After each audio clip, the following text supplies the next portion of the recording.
Providence. Rhode Island se rige por una ley no escrita.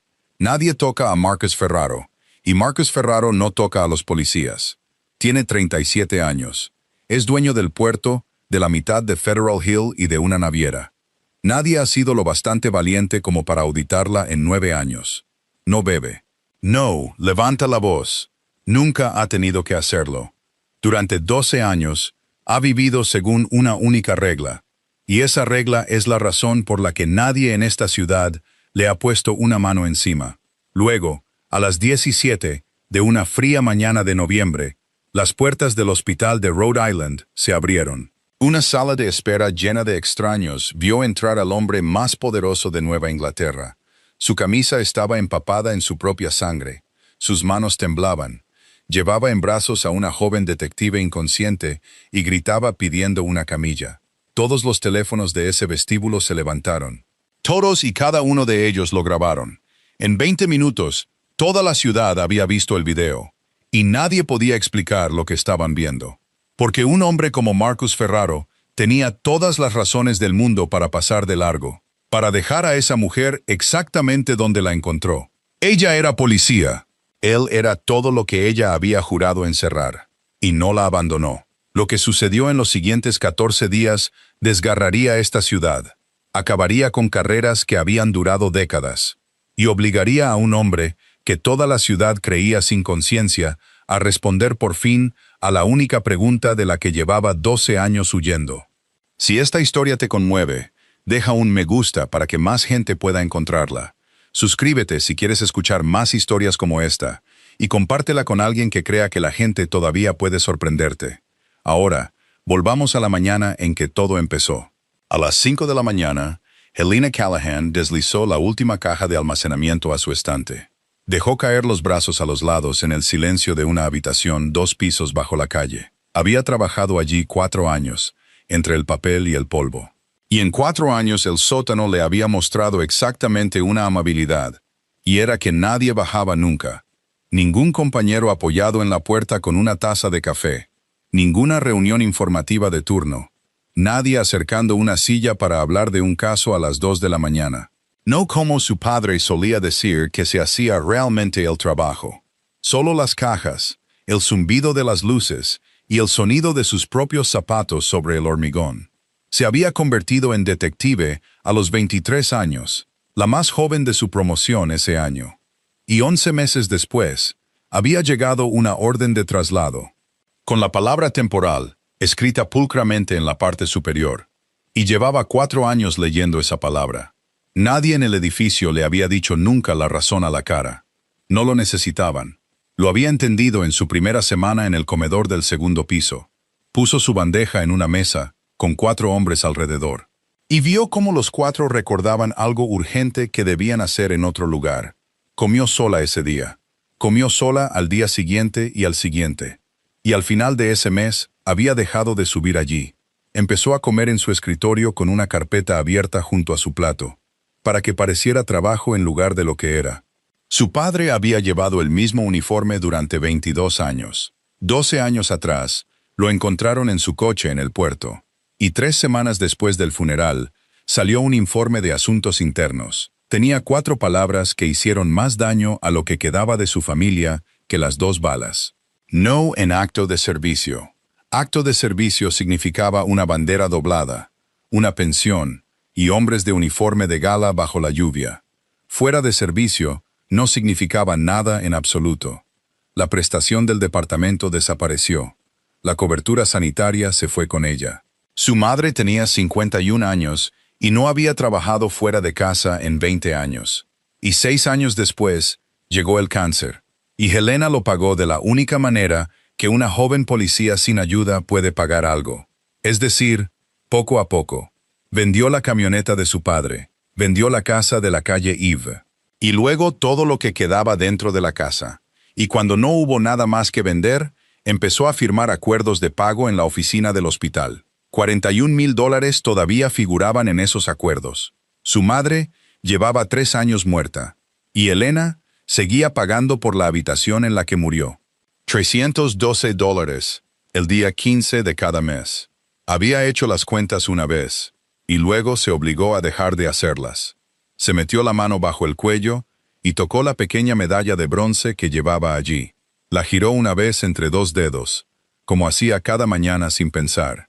Estaba lisa por un lado, San Miguel con sus alas y su espada, y luego la volvió a esconder. La llevaba desde que tenía 9 años. Su teléfono vibró sobre el escritorio. «A mi oficina, ahora. Hale». Lo leyó 2 veces porque nadie en el 5º piso le había enviado nada en 4 años. El subjefe Warren Hale se levantó cuando ella entró. Fue más cortesía de la que le habían mostrado en ese edificio desde el velatorio de su padre. Le estrechó la mano y le pidió que se sentara, como si fuera alguien a quien hubiera estado intentando agendar durante un mes. «¿Sabes por qué estás en ese sótano?», dijo él. «Sí, señor». «Dilo, por mi apellido». «Correcto», dijo él. Y no lo suavizó. Y algo en el pecho de ella se aflojó al oír a un hombre decir finalmente las cosas con claridad. «Esa es la primera frase verdadera que alguien en este departamento te ha dicho en 4 años, detective. Así que, sigamos». Puso 2 carpetas sobre el escritorio entre ellos, y giró la primera para que ella pudiera leer el nombre. Ferraro. Era tan gruesa que la goma elástica a su alrededor había hecho un surco en el cartón. 9 años, dijo Hale. 3 grupos de trabajo, 2 grandes jurados federales. Nada se le pega. Y nada se le va a pegar nunca, porque no podemos meter a nadie dentro. No contrata a extraños. Contrata a hombres cuyos abuelos trabajaron para su abuelo. Entonces, ¿por qué me lo cuenta? Porque está buscando un contable temporal, dijo Hale. Y porque tienes una cara que nadie en esta ciudad ha visto nunca en las noticias. Hale miró la carpeta y no la tocó. «Hay un problema», dijo ella. «En el momento en que presente la documentación para una misión encubierta, pasará por 4 escritorios. Ese es el segundo problema, y es el más grande». Hale se recostó. «Hay alguien en este edificio en su nómina. Lo he creído durante 6 años, y nunca he podido probarlo. Y si llevo esto de la manera ordinaria, él sabrá tu nombre antes de que termine tu primer turno. Así que, sin papeles. Sin papeles, sin supervisor, sin equipo de apoyo, sin número de caso. Me informarás a mí, en mi línea personal, y a nadie más. Y sé exactamente lo que te estoy pidiendo que renuncies al decir eso. Puedes decirme que no. Vuelve abajo y nunca volveré a mencionarlo». Luego puso su mano en la segunda carpeta y la deslizó sobre el escritorio. «Callahan, Thomas E. Asuntos internos. Sellado». Ella no se movió. «No puedo abrir eso por mi cuenta». Hale dijo, «Se necesita una solicitud formal de un comandante de división, y los últimos 3 no quisieron poner su nombre cerca de él». Dio un golpecito en la cubierta, pero una detective que resuelve un caso como el de Ferraro puede pedir muchas cosas. Y yo estaría a su lado cuando las pidiera. Helena miró el nombre de su padre durante un largo momento. «Él no era corrupto», dijo ella. «He leído el expediente, detective. Eres la única que queda en esta ciudad que todavía dice eso en voz alta». Él se levantó. «Tráeme sus libros y tendrás tu oportunidad de demostrarlo». Ella cogió la carpeta de Ferraro y salió. Hale observó el cristal esmerilado hasta que su silueta recorrió el pasillo y desapareció. Luego sacó su teléfono y marcó un número que nunca había guardado. Lo aceptó. Dio su nombre en la puerta como Elena Shea. Y durante los primeros 11 días, nadie en Ferraro Marine Logistics le hizo una sola pregunta que importara. La oficina estaba sobre la planta de carga, en el extremo antiguo del puerto. Y el trabajo era trabajo de verdad. Facturas, recibos de combustible y manifiestos de contenedores. Y lo hizo bien, porque hacerlo mal habría sido la forma más rápida de salir por la puerta. En la 12ª mañana, llevaba una pila de registros de palés por la planta de carga. De repente, todo el edificio se quedó en silencio, y ella entendió, sin que se lo dijeran, que Marcus Ferraro había llegado.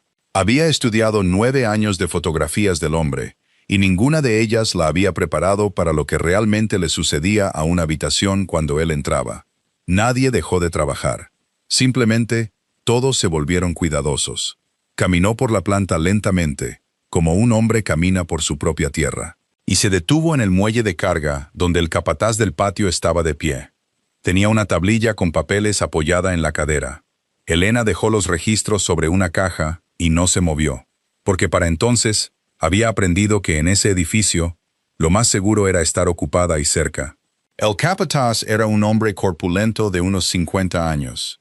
Tenía una risa que se oía en todo el patio, y se estaba riendo cuando Marcus se acercó y le quitó la tablilla de la mano. Marcus miró la primera página durante quizás 4 segundos. No levantó la voz, no hizo ninguna pregunta.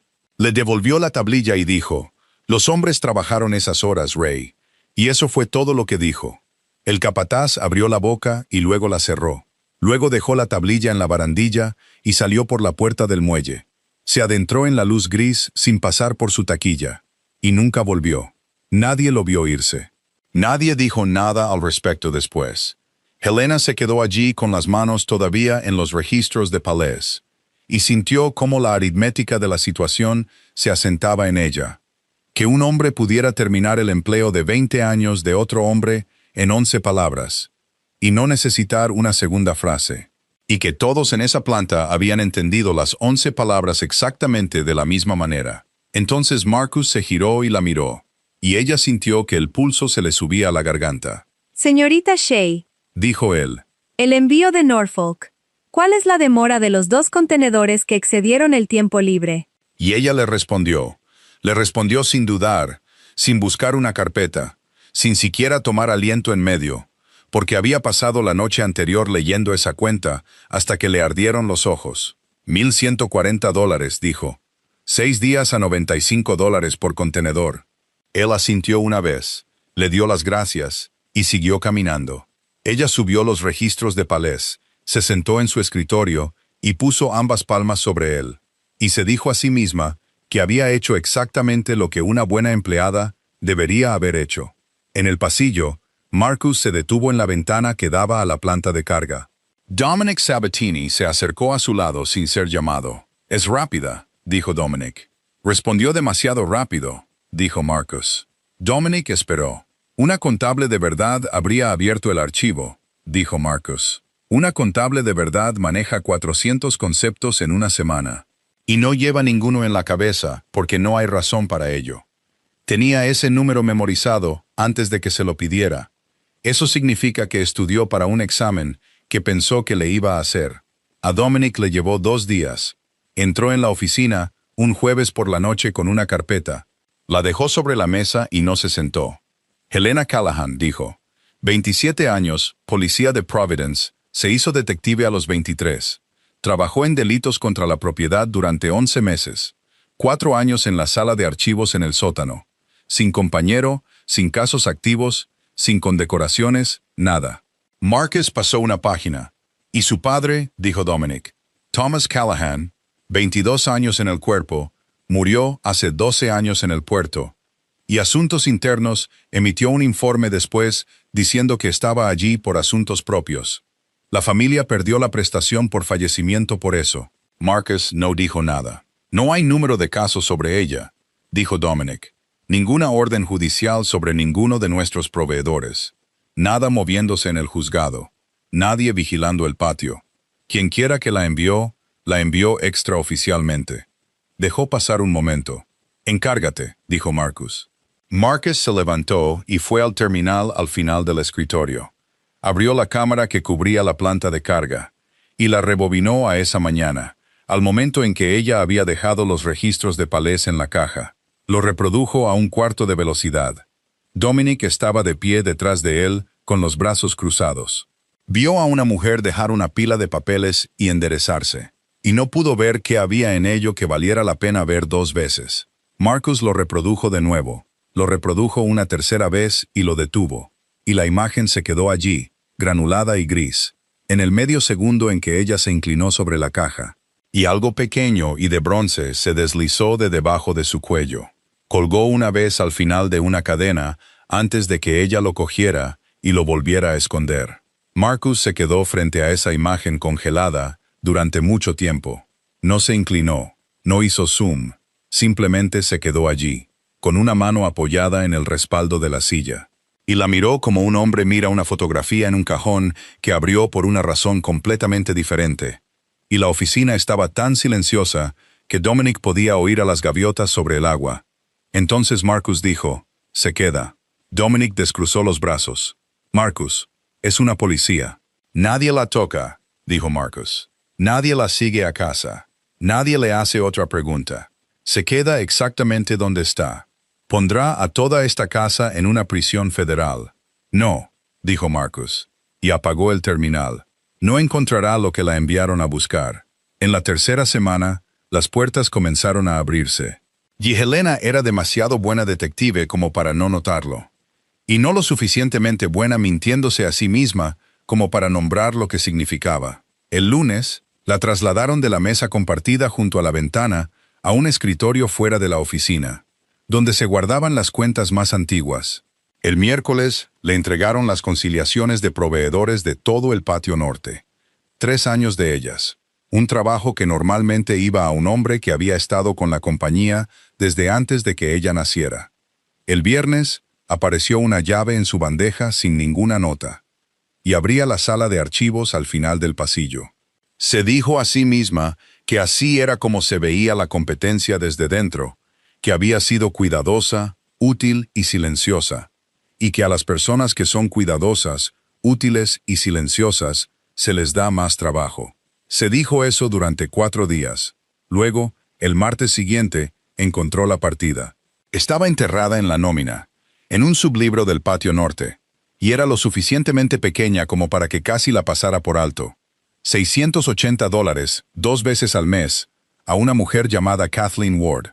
No había número de empleado adjunto. No había tarjeta de fichar detrás.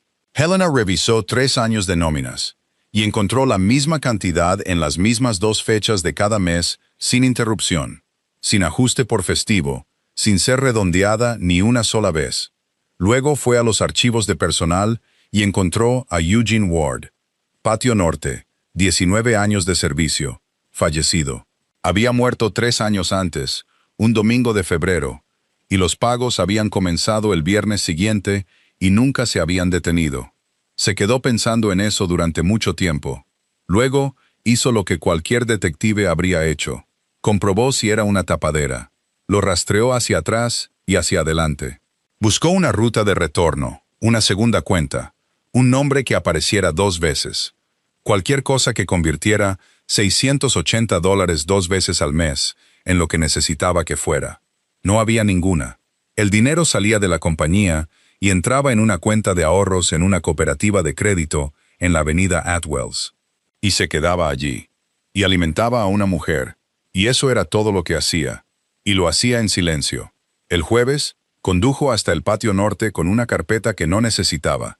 Y encontró al jefe de equipo y preguntó con la voz plana de una contable que limpia un sublibro si alguien había sabido algo de la viuda de Eugene Ward. El jefe de equipo dijo que todavía enviaba una tarjeta en Navidad.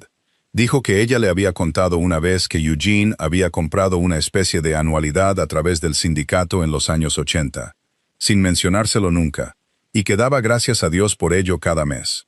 Porque el hombre nunca en su vida había planeado nada más allá del sábado. Lo dijo como si fuera una broma sobre un amigo. Helena dijo que eso era suerte. Volvió a su coche y se sentó en el aparcamiento de grava con ambas manos en el volante. Y no arrancó el motor. No había ninguna anualidad. No había ningún plan sindical. Había un hombre arriba que había decidido hace 3 años que una mujer en la avenida Sterling seguiría cobrando. Y lo había arreglado para que ella nunca supiera de dónde venía. Y por lo tanto, nunca pudiera agradecérselo, ni sentirse pequeña frente a él, ni deberle nada en absoluto. Esa última parte fue lo que se le quedó en el pecho y no se movió. Un hombre que quisiera gratitud se lo habría hecho saber. Esa noche se quedó hasta tarde, y Marcus todavía estaba en la oficina a las 8, y le llevó las conciliaciones del patio norte porque tenía que llevarle algo. Las firmó sin leerlas.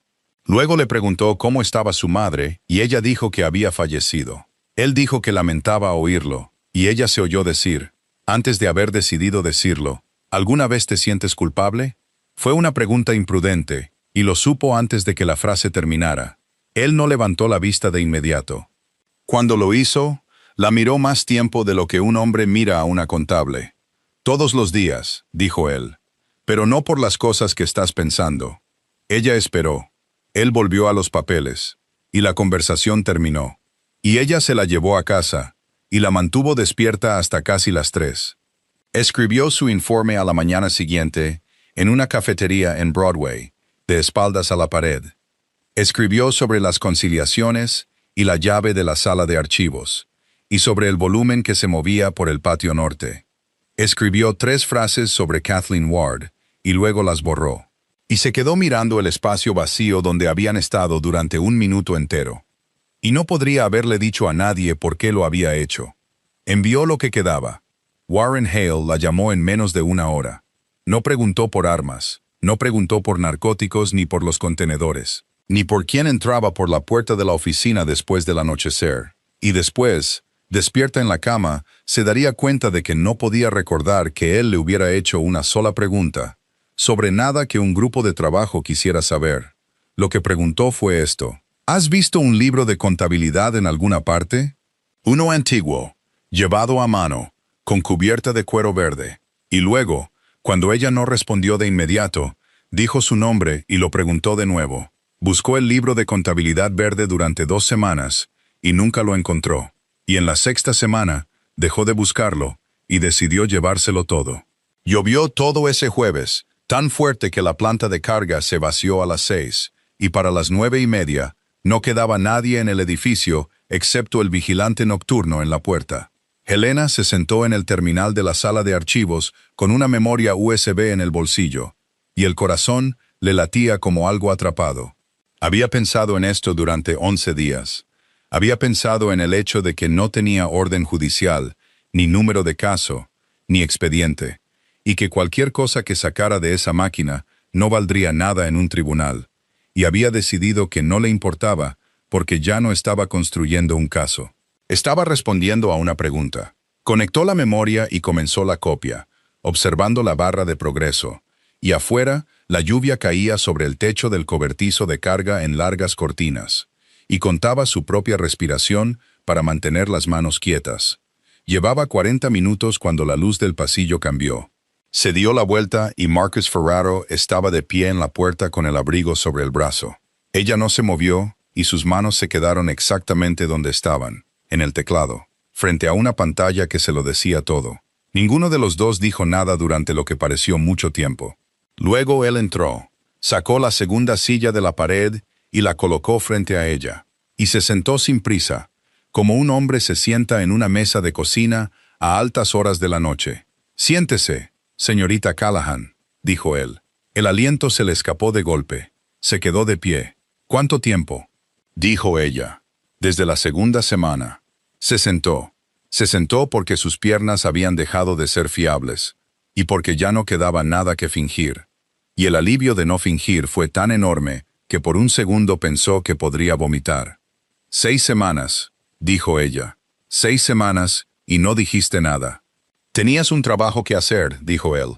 Yo también. Luego metió la mano en su abrigo, sacó una pequeña memoria USB y la puso sobre la mesa, y la empujó hasta la mitad con 2 dedos.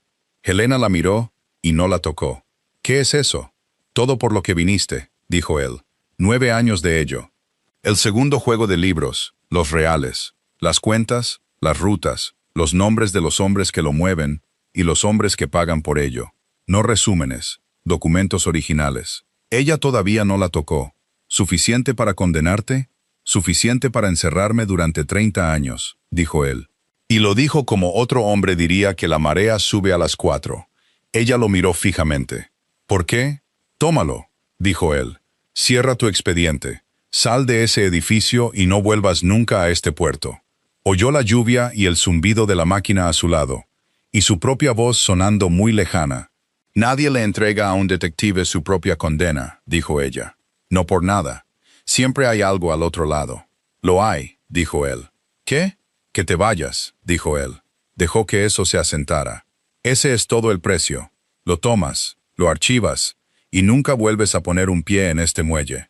Ella negó con la cabeza lentamente, y algo dentro de ella había comenzado a desmoronarse, porque nada encajaba. Y había pasado 6 semanas construyendo a un hombre a partir de una carpeta, y ahora el hombre frente a ella no encajaba en la forma que ella había construido. «Me estás dando 30 años de tu vida», dijo ella, «para sacarme de un muelle». «Sí. ¿Por qué?» Porque lo que te enviaron a buscar no está en esta compañía, dijo él. Su boca se abrió y no salió nada. No está en el patio norte, dijo él. No está en la sala de archivos, y no está en ese terminal. Y no está en ninguna cuenta de la que te hayan dado la llave. Y nunca iba a estarlo. Y el hombre que te envió lo sabe mejor que nadie. Ella se quedó muy quieta. Entonces, ¿quién me envió? Él no respondió a eso. En cambio, se levantó, recogió su abrigo del respaldo de la silla y la miró por un momento. Y ella tuvo la extraña y terrible sensación de ser mirada por alguien que la conocía desde hacía mucho más de 6 semanas. «La memoria es tuya de todos modos», dijo él, «vayas o no». Y luego caminó hacia la puerta, y ella se puso de pie con una docena de preguntas agolpándose detrás de sus dientes. Y él se detuvo con una mano en el marco y no se giró del todo. «Tu padre», dijo, «fue el policía más limpio que he conocido. Condujo a casa bajo la lluvia con la memoria en el bolsillo de su abrigo, y el calefactor soplando en sus manos. Y no se detuvo en un semáforo en los 6 kilómetros sin pensar en lo último que él había dicho. Su apartamento estaba frío. No se quitó el abrigo. Se sentó en la mesa junto a la ventana, conectó la memoria y abrió la primera carpeta. Y luego dejó de pensar en cualquier otra cosa durante mucho, mucho tiempo. Estaba todo allí. Conocimientos de embarque, con 2 versiones y 2 firmas. Rutas de transferencias a través de una empresa fantasma en Delaware y otra en Nápoles. Facturas de proveedores que nunca habían comprado nada. Un calendario de pagos que salían 2 veces al mes durante 9 años. A hombres que reconoció de un resumen de un grupo de trabajo que había leído en el sótano. Inspectores portuarios, un supervisor de aduanas y un nombre de la comisión del puerto. No un resumen de nada de ello. El papel real fotografiado por delante y por detrás. Había trabajado en delitos contra la propiedad durante 11 meses, y nunca en su vida había tenido algo tan limpio. Un fiscal federal podría haber entrado en un gran jurado con ello por la mañana y haber salido para el almuerzo. 30 años, había dicho él, y había sido modesto. Se levantó y caminó por la habitación 2 veces y volvió a sentarse. Luego fue a la última carpeta, porque era la única que no estaba etiquetada como las demás. No tenía un nombre, tenía una fecha. La abrió y encontró fotografías, no documentos. Fotografías de una página tomadas una a una, más de 200 de ellas. Y la página en cada una de ellas era papel rayado en un libro, con una cubierta de cuero verde. Y la escritura en ella estaba hecha a mano con tinta. Se inclinó hacia adelante. La letra era pequeña, apretada y anticuada, como se enseñaba a escribir a los hombres antes de la época de su padre. La fecha comenzaba hace 14 años. Se desplazó lentamente. Era un libro de pagos, cantidades a la izquierda, fechas en el medio. Y a la derecha, un conjunto de iniciales una y otra vez, página tras página. Algunas de las iniciales las conocía de la carpeta que acababa de cerrar, otras no. Pero había un par que volvía más que todas las demás, que volvía en casi todas las páginas desde la primera. Y después de un rato, dejó de leer las cantidades y empezó a contar las veces que las veía. WH. Dejó de desplazarse. Se quedó con la mano quieta en el trackpad, con la lluvia golpeando la ventana y el frío subiendo por el suelo. Y dijo en voz alta, en una habitación vacía, «No». Luego volvió al principio y leyó cada página de nuevo. Y todavía estaba allí. 1500 en septiembre, 2000 en noviembre, 3000 la primavera siguiente. Y luego dejó de ser un número fijo y comenzó a ser un porcentaje. Y junto a cada uno de ellos, en esa letra pequeña y apretada, WH. 9 años antes de que su padre muriera, 7 años antes, 5, se levantó y sacó la caja del armario, la que había traído de casa de su madre y nunca había desempacado. Y encontró las copias de lo que el departamento había entregado a la familia después del funeral. No el archivo sellado, los retazos, el informe del incidente, el inventario de propiedades, el certificado de defunción. Puso el certificado sobre la mesa junto a la pantalla y avanzó las fotografías hasta el final. Las entradas en el libro de contabilidad continuaron durante 14 años y luego se detuvieron. No había ninguna nota de cierre, ninguna línea trazada, Nada que dijera que el libro se había terminado. Simplemente terminaba en medio de una página. Y luego el resto de la página estaba en blanco. Y las páginas siguientes también estaban en blanco. Miró la fecha de la última entrada. Luego miró el certificado. Luego miró la fecha de la última entrada de nuevo. Eran el mismo día. Se recostó muy lentamente, y el frío en su pecho aún no era miedo. Porque el miedo es algo que sientes cuando entiendes algo, y ella no se había permitido entenderlo. Porque muchos hombres en este estado tenían esas dos iniciales. Porque una fotografía de una página no es una página. Porque un hombre que había pasado 6 semanas siendo engañado por ella tenía todas las razones del mundo para entregarle algo que la haría alejarse de su muelle y no volver nunca. Y esta era exactamente la forma de hacerlo. Porque no había habido número de caso, ni expediente, ni respaldo. Y ella había aceptado todo eso. Y el hombre que le había pedido que lo aceptara, la había mirado a los ojos y había dicho, «Hay alguien en este edificio en su nómina». Se cubrió la cara con ambas manos. Se quedó así un rato. Cuando las apartó, eran casi las 2:30 de la mañana y la lluvia había amainado. Miró el teléfono boca abajo sobre la mesa, junto al certificado de defunción de su padre, y pensó, necesito el archivo, no las copias, el sellado. Solo había un hombre vivo que podía abrirlo, y solo había una forma de pedírselo sin decir por qué. Llamaría por la mañana. No diría nada sobre el libro de contabilidad. Le haría una pregunta ordinaria, del tipo que hace un detective, y escucharía con mucha atención cómo la respondía. Entonces el teléfono vibró sobre la mesa y casi saltó de la silla. Le dio la vuelta. Warren Hale. Dejó que sonara 2 veces más antes de responder y mantuvo la voz firme. Él no preguntó cómo estaba. Patio de contenedores 9, dijo. El viejo terminal, pasando el muelle de granos. 5 en punto. Ven sola y no se lo digas a nadie. Fue porque tenía que saberlo. Y pensaría en eso más tarde, en una cama de hospital. Y entendería que ir había sido lo único honesto que le quedaba por hacer. Aparcó en la carretera de servicio a las 5:10 y caminó los últimos 200 metros a pie. La niebla que venía del agua era tan espesa que no podía ver la parte superior de las pilas de contenedores. El patio de contenedores 9 había estado cerrado desde la recesión. La puerta colgaba abierta de una cadena rota. Llevaba su arma en la cadera y la memoria en el bolsillo interior.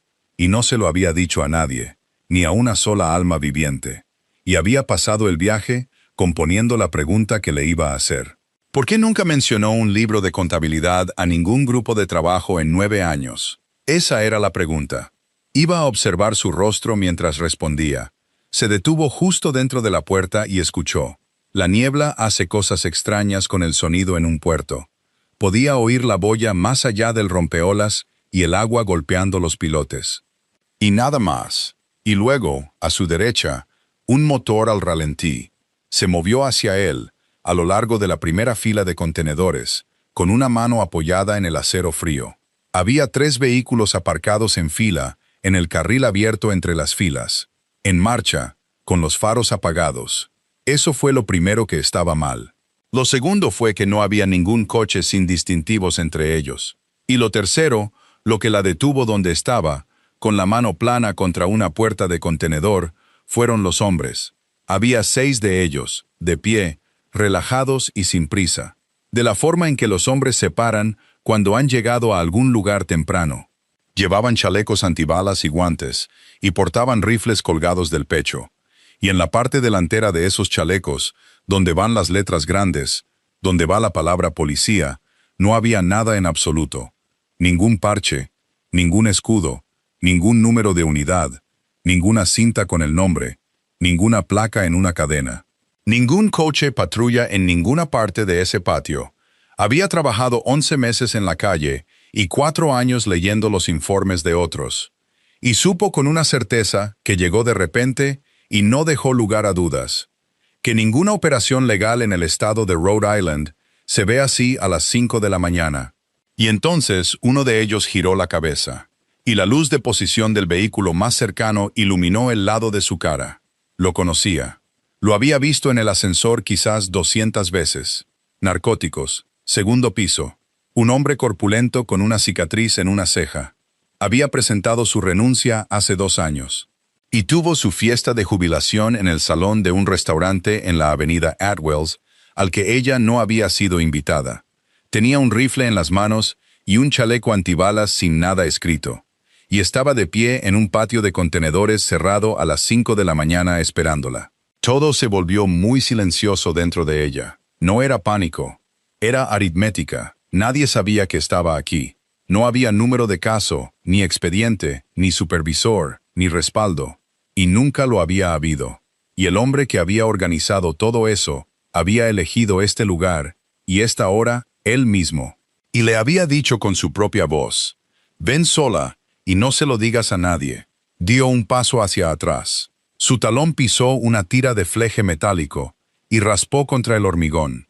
Fue el sonido más pequeño del mundo, y resonó en ese patio como un plato al caer.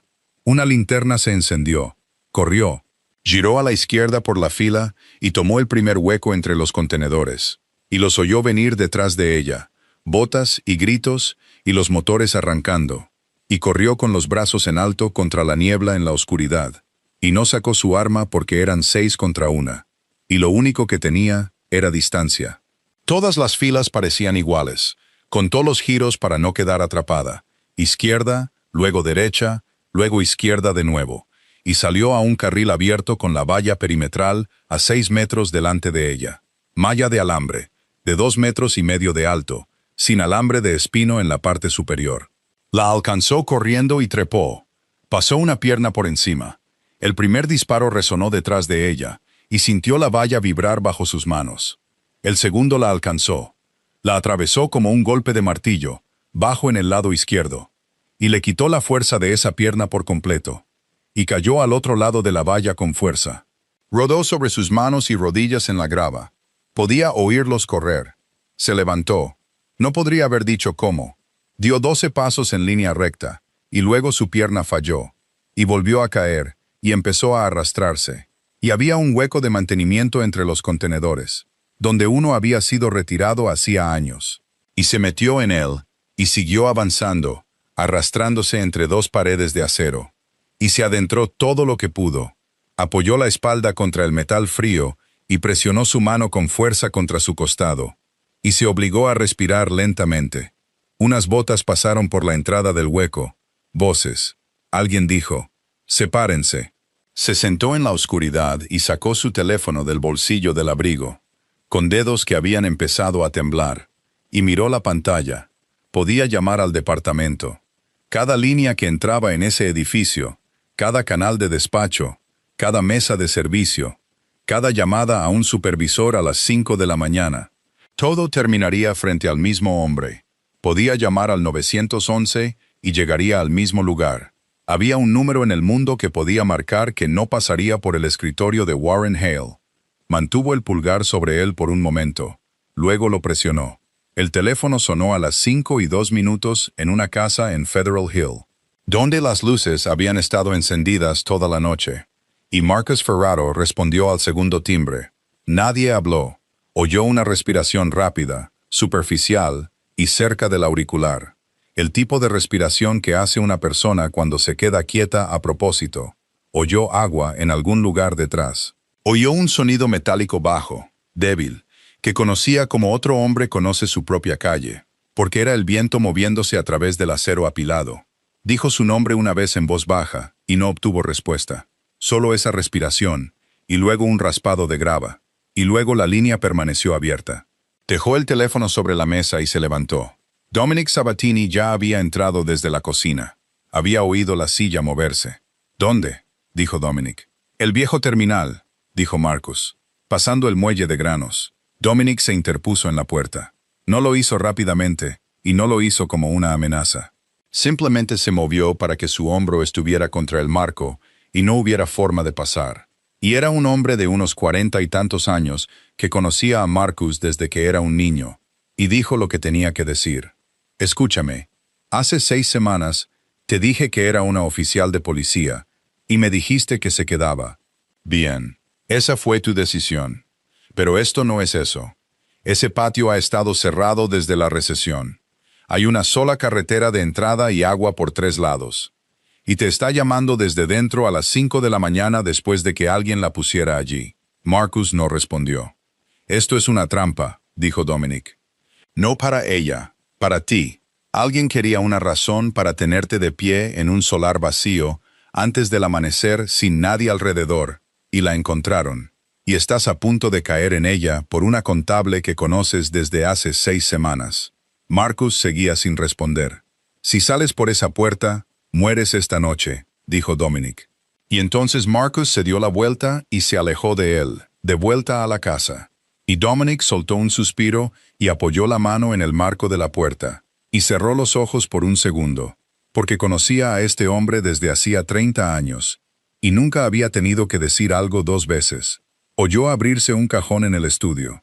Lo oyó cerrarse. Cuando Marcus volvió al pasillo, llevaba algo en una mano, y Dominic lo miró y dejó de respirar por un momento, porque había visto esa cubierta de cuero verde quizás 4 veces en su vida, y cada una de esas veces había sido en una noche que cambió algo. «Prepara el coche», dijo Marcus. Dominic no se movió. «Marcus», dijo, «prepara el coche». Dominic cogió las llaves. En la puerta, Marcus metió el libro de contabilidad dentro de su abrigo, y luego lo sacó de nuevo. Lo sostuvo un momento y dijo, «Si no vuelvo, esto va para Patrick Doyle». «Doyle», dijo Dominic. «No a Pike, no al abogado», dijo Marcus. «A Doyle». Dominic lo miró durante un largo momento y no preguntó, porque hay hombres a los que no se les pregunta. Y luego salió a la oscuridad. Bajaron a través de la niebla con los faros apagados. Y Marcus le dijo que se detuviera a 400 metros.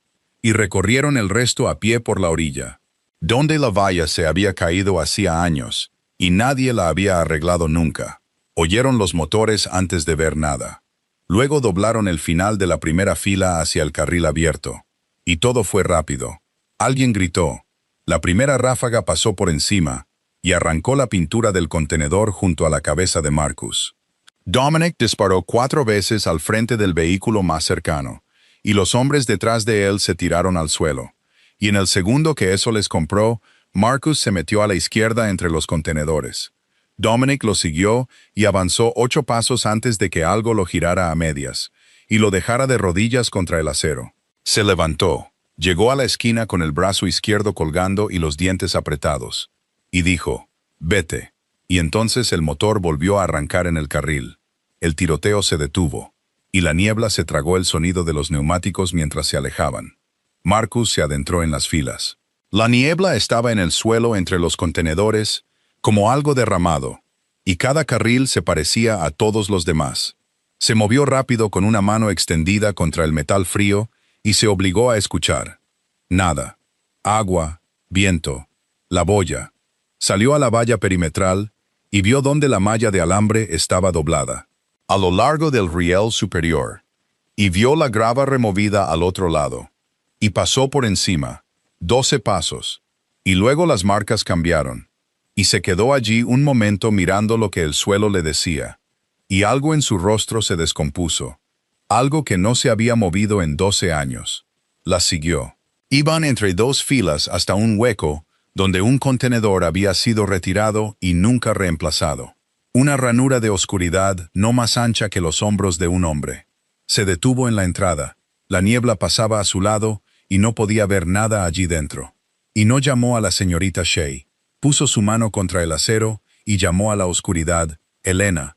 Ella le respondió con algo que no era una palabra, y él entró en ese hueco de lado, con los hombros raspando el acero por ambos lados, y la encontró sentada contra la pared de un contenedor, con la mano presionada en su costado, la cabeza hacia atrás y los ojos abiertos. Se arrodilló frente a ella. «Mírame», dijo él. Ella lo miró. Dijo, «No deberías haber venido», y su voz era débil y pausada, de una manera que lo asustó más de lo que lo habrían hecho los gritos. Se quitó el abrigo, lo dobló y lo puso bajo la mano de ella, y presionó con la suya encima. Ella emitió un sonido, y su espalda se separó del metal. «Lo sé», dijo él, «lo sé. Mantén tus ojos en mí». Pasó un brazo por detrás de sus hombros y el otro bajo sus rodillas, y se levantó de esa ranura con ella contra su pecho. El acero le arrancaba la piel del antebrazo, y ella era más ligera de lo que esperaba. Y eso fue, de alguna manera, lo peor de todo. La llevó hasta la línea de la valla. Su teléfono no mostraba nada, ninguna barra de señal, no allí en el viejo terminal en la niebla. Y lo sabía antes de mirar, y miró de todos modos. Dominic lo encontró en la brecha de la valla con el brazo izquierdo colgando, y abrió la puerta trasera con una mano. Marcus la acostó en el asiento, se metió a su lado y apoyó la cabeza de ella en su rodilla, y mantuvo la presión. Dominic condujo. 911, dijo Dominic. Marcus observaba su rostro. 911, dijo Dominic de nuevo. Policía estatal, patrulla del puerto, cualquiera. Y cada una de esas llamadas va a una pantalla, dijo Marcus. Y en menos de 4 minutos, un subjefe del departamento de policía de Providence sabe exactamente dónde está, y exactamente quién la tiene, y envía a los mismos 6 hombres a un hospital en lugar de a un patio de contenedores. Entonces, al hospital de Rhode Island, dijo Dominic, y hubo un silencio en el coche. Son 11 minutos, dijo Dominic. Es el único centro de trauma en 11 minutos, y lo sabes. Tomó la esquina hacia el bulevar y la luz gris se alzaba sobre los edificios. Si entras por esas puertas, estás acabado, dijo. Cada cámara en ese vestíbulo, cada teléfono, y la mitad del turno de servicio de esta ciudad sentado en esa bahía de ambulancias. Si llevas a una policía por esa puerta, no hay ninguna versión de tu vida después de eso. Lo sé, dijo Marcus. Luego bajó la vista, le puso la mano en la mejilla y dijo su nombre. Y ella abrió los ojos y él dijo, 10 minutos. Y ella dijo algo que él no pudo oír.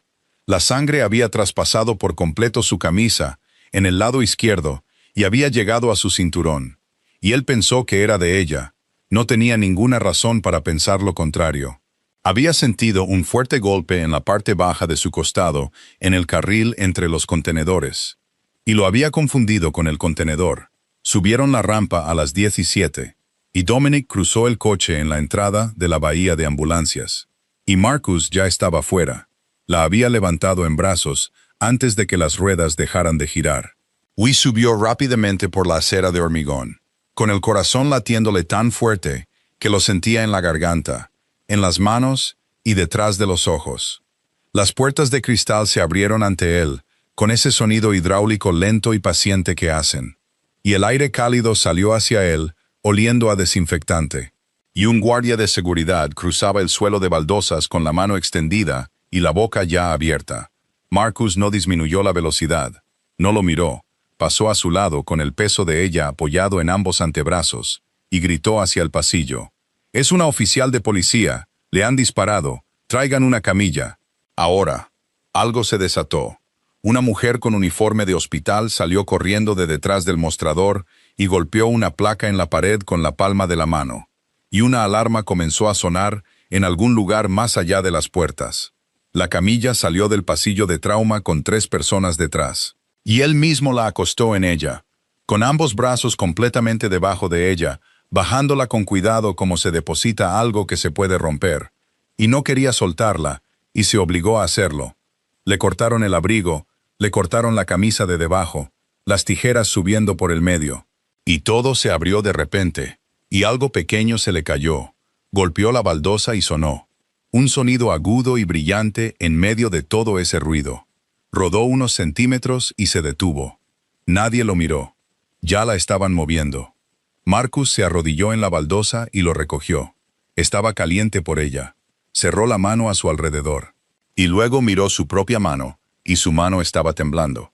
Se quedó allí con eso, y las vio llevársela por el pasillo, y a través de las puertas. Y las puertas se balancearon una y otra vez, y se detuvieron. Y entonces se quedó solo en un pasillo, de un edificio público en la ciudad de Providence. A las 7:12 de la mañana, con la sangre de una mujer en ambos brazos y una medalla de bronce en su puño, podía oír al guardia hablando por su radio detrás de él. No se dio la vuelta. No había ningún lugar en este mundo al que pudiera haber ido que hubiera cambiado algo ahora. Caminó 3 pasos hacia la pared, apoyó la espalda en ella y se deslizó hacia abajo, hasta que estuvo sentado en el suelo con los antebrazos sobre las rodillas. Y esperó. Llegaron a las 7:19. y llegaron como llega la policía cuando la palabra que les llegó fue «oficial caído», y el nombre adjunto era uno de los suyos. Marcus oyó las puertas antes de ver a nadie. No se levantó.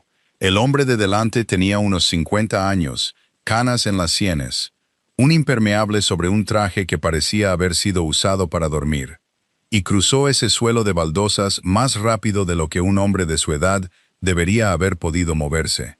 Marcus conocía la cara de un expediente. Patrick Doyle, 31 años en el cuerpo, y uno de esos años lo pasó patrullando con Thomas Callahan, cuando ambos eran demasiado jóvenes para saber más. Doyle sacó su arma antes de estar a mitad de camino. Agarró un puñado de la camisa de Marcus, lo levantó del suelo y lo puso contra la pared. Y el cañón subió bajo su mandíbula y se detuvo allí. ¿Qué le hiciste? Marcus no levantó las manos. No se apoyó en la pared, ni apartó la cara. Ni dijo ninguna de las cosas que un hombre dice cuando tiene una pistola bajo la barbilla. Y una parte de la mente de Doyle, la que todavía funcionaba, lo notó y no le gustó. ¿Qué le hiciste? La traje aquí, dijo Marcus. El brazo de Doyle tembló. Detrás de él, los uniformados se habían desplegado por el vestíbulo con las manos en las fundas. Y alguien gritaba a la gente que se apartara. Y un joven oficial al hombro de Doyle dijo, «Sargento», y luego lo dijo de nuevo. Doyle no lo oyó. «Tienes su sangre hasta los codos», dijo Doyle. «Sí», dijo Marcus. «Dilo otra vez. Di lo que hiciste».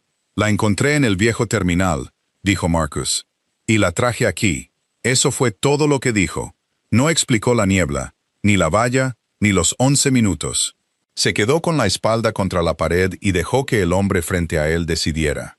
Y lo extraño, lo que Doyle pensaría más tarde a las 2 de la mañana, cuando no pudiera dormir, fue que los ojos del hombre nunca se dirigieron al arma. Seguían mirando por el pasillo hacia las puertas por las que se la habían llevado. Entonces una mujer con uniforme de hospital salió de detrás del mostrador y caminó directamente hacia el espacio entre ellos. No dudó y no levantó la voz. «Saque eso de mi vestíbulo», dijo ella. Doyle no se movió. «Hay pacientes en esta sala de espera y personal en ese pasillo», dijo. «Y si dispara un arma de fuego en mi departamento de emergencias esta mañana, tendré su nombre en un informe antes de que su teniente se quite el abrigo. Llévelo afuera. Espóselo si va a esposarlo, y luego apártese de mi camino porque tengo gente entrando por esas puertas». Nadie dijo nada por un momento. Doyle bajó el arma. Lo hizo lentamente, como un hombre que deja algo pesado que ha estado cargando demasiado tiempo, y no la guardó en la funda. Simplemente la apuntó hacia el suelo. Luego tomó a Marcus por el hombro, lo giró y lo puso contra la pared. Y el joven oficial se acercó con las esposas y se las puso. Y se cerraron 2 clics más apretadas de lo necesario. Marcus no dijo nada al respecto. Cuando lo volvieron a girar, Doyle estaba muy cerca, y su rostro había pasado de rojo a algo más gris y peor. «Hace 12 años, estuve en un garaje en ese mismo puerto», dijo Doyle, lo suficientemente bajo como para que solo Marcus pudiera oírlo. «Y miré a su padre en el asiento delantero de su propio coche». Marcus lo miró. «Y ahora estoy aquí contigo», dijo Doyle. «Así que entiéndeme. No hay nada que puedas decir en las próximas 4 horas que yo vaya a creer». «Entonces lléveme», dijo Marcus. Lo sacaron por la bahía de ambulancias hacia el frío, con un uniformado a cada lado. Y en la puerta, Marcus se detuvo y giró la cabeza. Y Doyle, que venía detrás de él, también se detuvo. «Detective», dijo Marcus. Doyle esperó. «Vaya y averigüe quién la envió al patio de contenedores 9 a las 5 de esta mañana», dijo Marcus. Doyle se quedó allí. «Consiga la asignación», dijo Marcus. «Consiga el registro. Consiga el nombre de quien quiera que puso a una detective de la sala de archivos sola en un terminal cerrado antes del amanecer, sin unidad y sin tráfico de radio. Y luego vuelva y hágame sus preguntas en el orden que quiera». Y luego se giró y dejó que lo metieran en el coche. Doyle se quedó en la bahía de ambulancias con el frío atravesándole el abrigo, y vio cómo el coche se alejaba, y todavía estaba enfadado. Y la ira era limpia y simple, y quería conservarla. Sacó su teléfono, llamó al comandante de guardia y preguntó por la asignación de Callahan. Y mientras esperaba, se dijo a sí mismo que estaría allí, que sería alguna cosa discreta de un grupo de trabajo del 5º piso, y que tendría su respuesta en 90 segundos y podría volver adentro y esperar a que un cirujano saliera por esas puertas. El comandante de guardia volvió a la línea. «No hay ninguna», dijo. Doyle dijo, «Búscalo de nuevo». Lo buscó de nuevo. No había asignación. No había número de caso, ni autorización de agente encubierto, ni solicitud de vigilancia, ni designación de unidad. Nada archivado en la mesa de servicio, nada en el tablero, nada en absoluto. La detective Helena Callahan, del Departamento de Policía de Providence, había sido llevada a ese hospital con una herida de bala a las 10:07 de la mañana. Y según todos los sistemas que ese departamento mantenía, ella no había estado en ningún lugar esa noche. Había estado fuera de servicio y en casa, y nadie la había enviado a ninguna parte. Lo pusieron en una habitación en el 3er piso y lo dejaron allí durante la mitad del día. Nadie le ofreció una llamada telefónica. Nadie miró la sangre seca en el dorso de sus manos y a lo largo de sus antebrazos. O la forma en que se sentaba ligeramente girado en la silla, con el peso fuera de su lado izquierdo, y nadie le preguntó si quería un médico, porque para todos en ese edificio, la sangre que tenía pertenecía a uno de los suyos, y no había nada en él que necesitara ser examinado. A las 2:20 la puerta se abrió y no era Doyle. Warren Hale entró solo, cerró la puerta detrás de él y se sentó al otro lado de la mesa sin prisa. Puso una carpeta que nunca abrió. «¿Cómo está ella?», dijo Marcus. «Ha salido de cirugía», dijo Hale. «No está despierta». Marcus asintió una vez. «¿Entiendes la posición en la que te encuentras?», dijo Hale. «Entiendo la posición en la que te encuentras tú», dijo Marcus. Y Hale sonrió un poco, como un hombre sonríe ante un buen movimiento de apertura. «La trajiste tú mismo», dijo Hale. «Eso fue interesante. Alguien menos interesante la habría dejado en el patio y estaría en Boston a las 9. «Eran 11 minutos hasta el hospital», dijo Marcus. «Son 40 hasta Boston».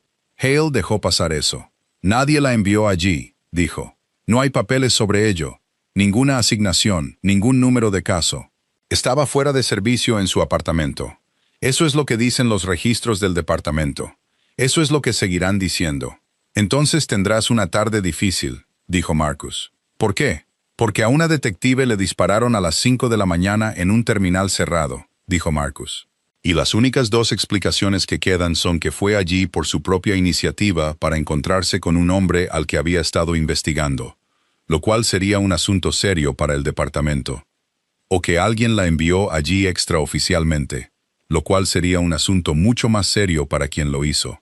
«Sí», dijo Hale, «lo sería». Giró la carpeta 1/4 de pulgada con un dedo. «Había 6 hombres en ese patio», dijo Marcus. «6», dijo Hale. «¿Te lo dijo ella?» «No me dijo nada. No estaba en condiciones de hacerlo».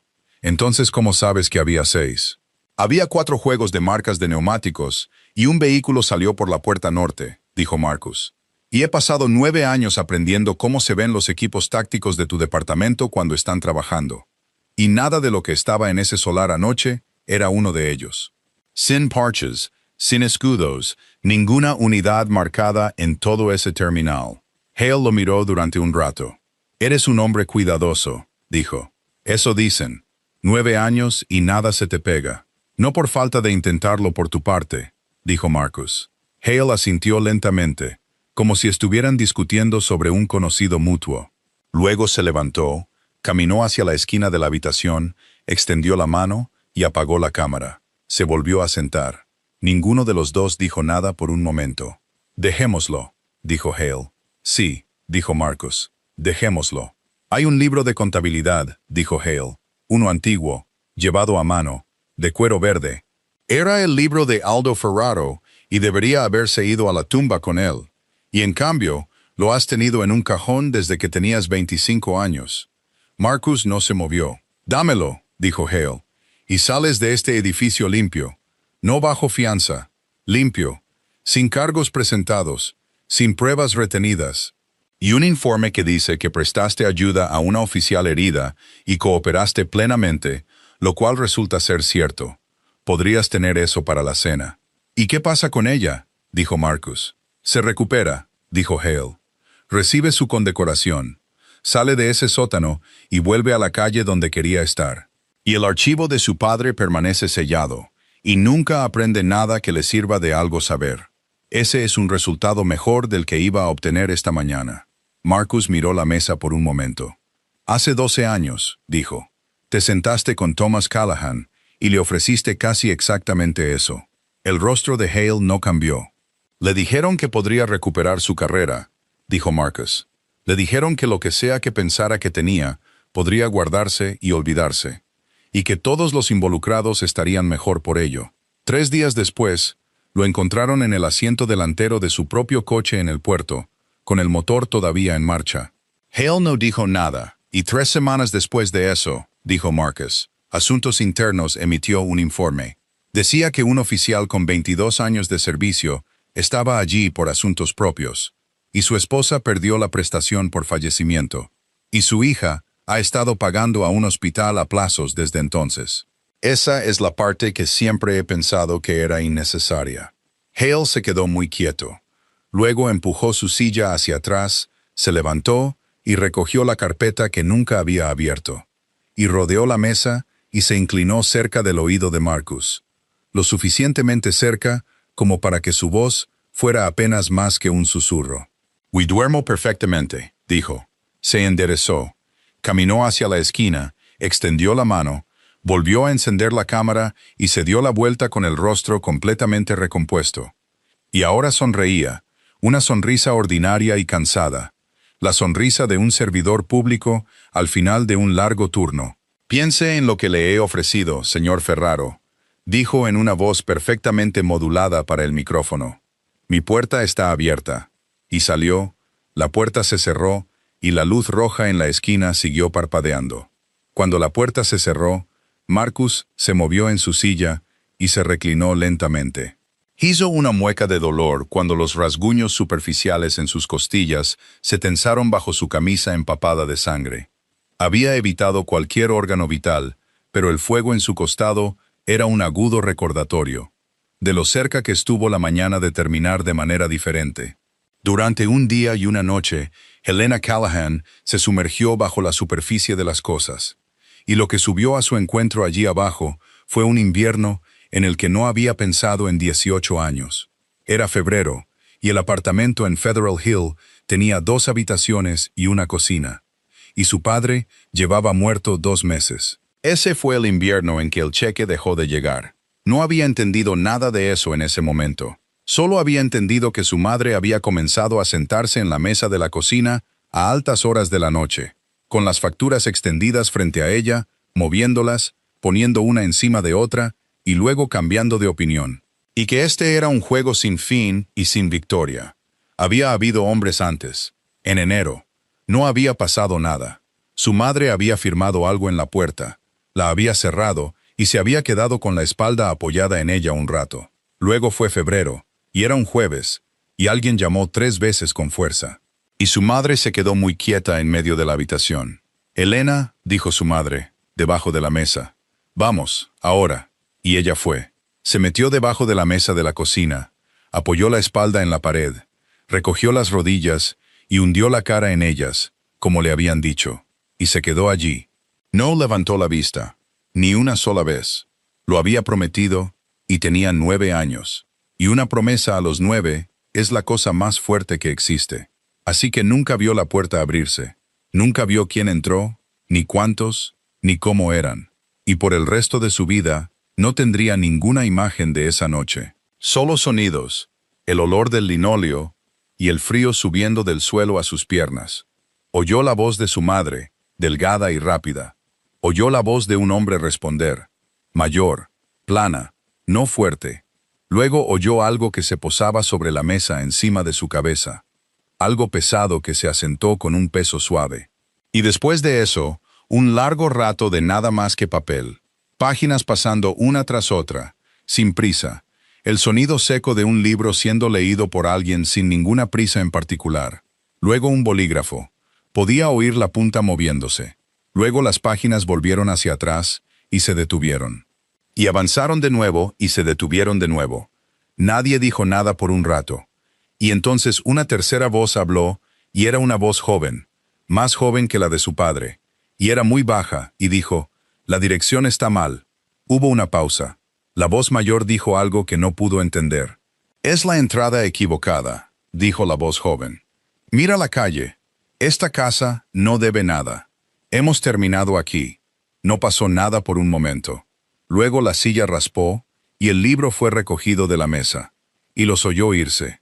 3 o 4 pares de zapatos cruzando la cocina y saliendo por la sala. Y la puerta abriéndose, y su madre diciendo algo, y la puerta cerrándose. El apartamento se quedó en silencio. Se quedó donde estaba, porque nadie le había dicho que saliera todavía.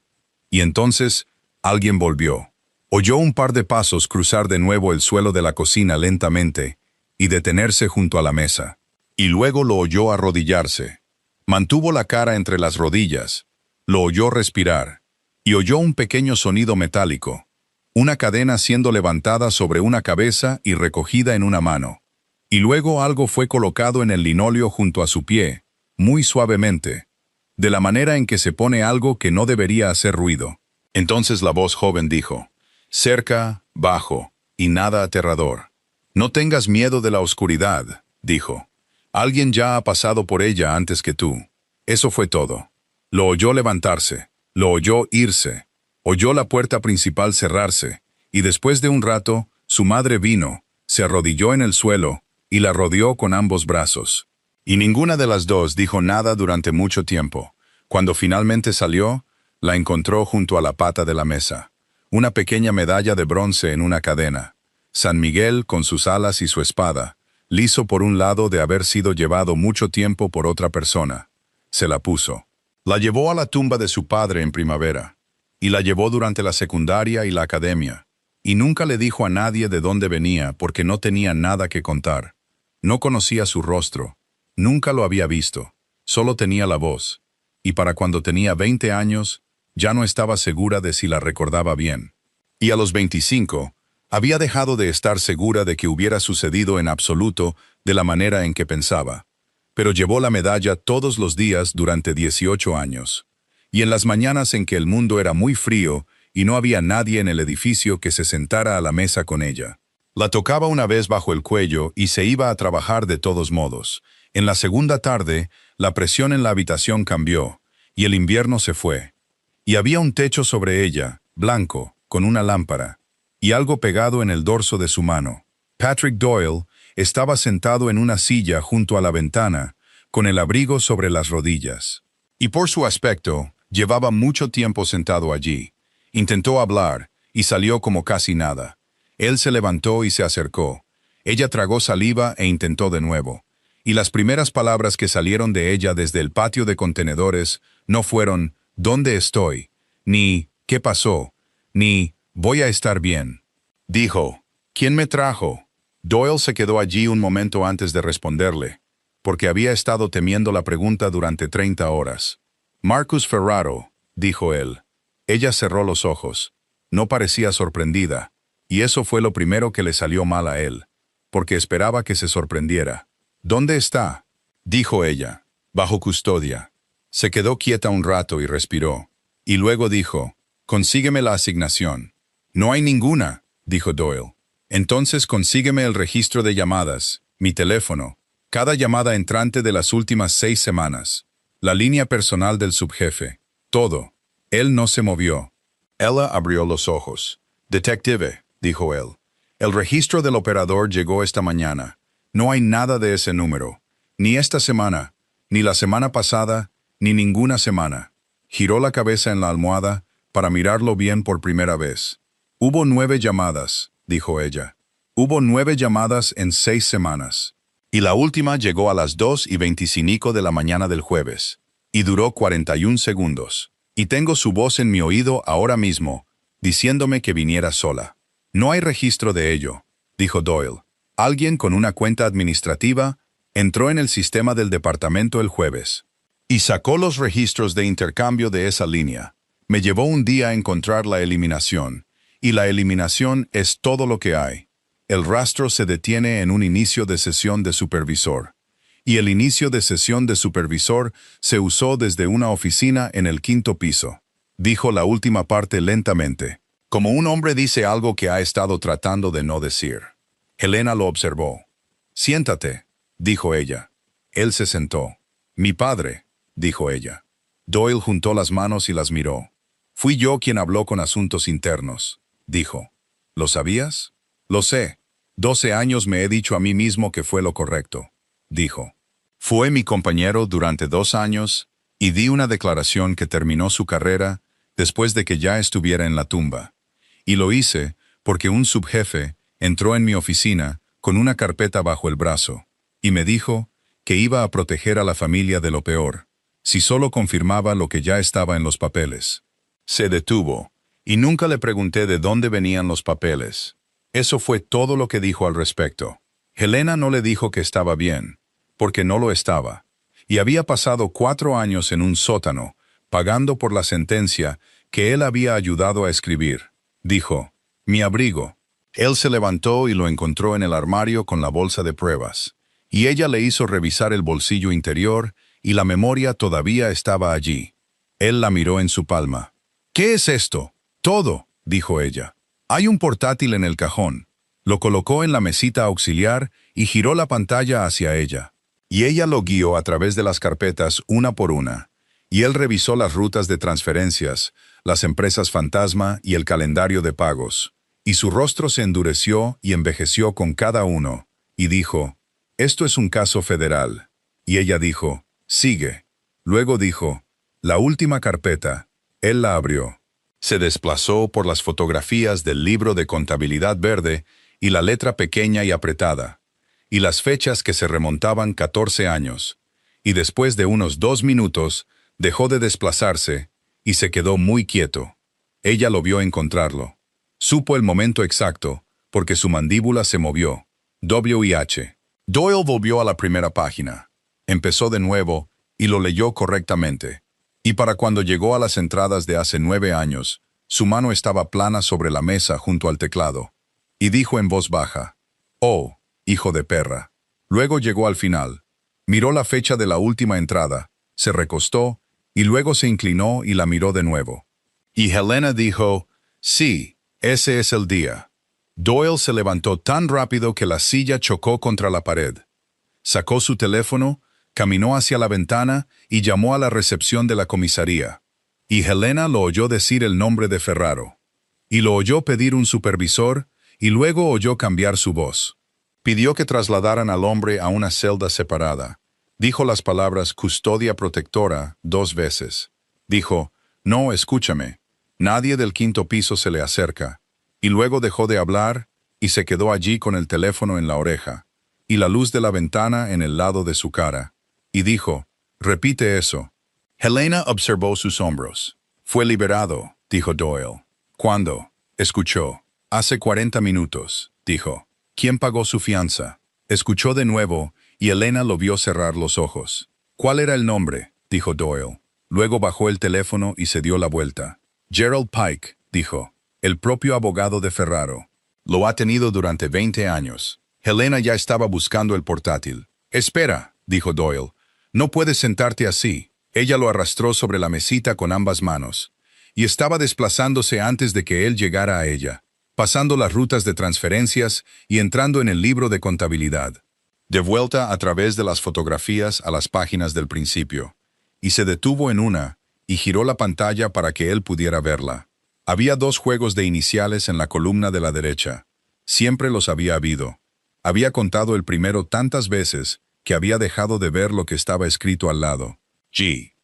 P. Lo que Doyle descubrió 2 días después fue que Marcus Ferraro había salido de la comisaría a las 4:30 de la tarde, y que Gerald Pike había estado en la acera junto a un sedán negro, sosteniendo la puerta abierta, y que Marcus lo había mirado por un momento y luego había pasado de largo, hacia un coche aparcado a 12 metros de distancia, con Dominic Sabatini al volante y su brazo izquierdo en un cabestrillo. Pike se había quedado en esa acera con la puerta abierta durante un tiempo, y después de eso Nadie en la ciudad de Providence vio a Marcus Ferraro durante 11 días. La casa en Federal Hill estaba vacía. La oficina sobre la planta de carga permaneció abierta, y los contenedores siguieron moviéndose, y nadie allí pudo decir nada a nadie.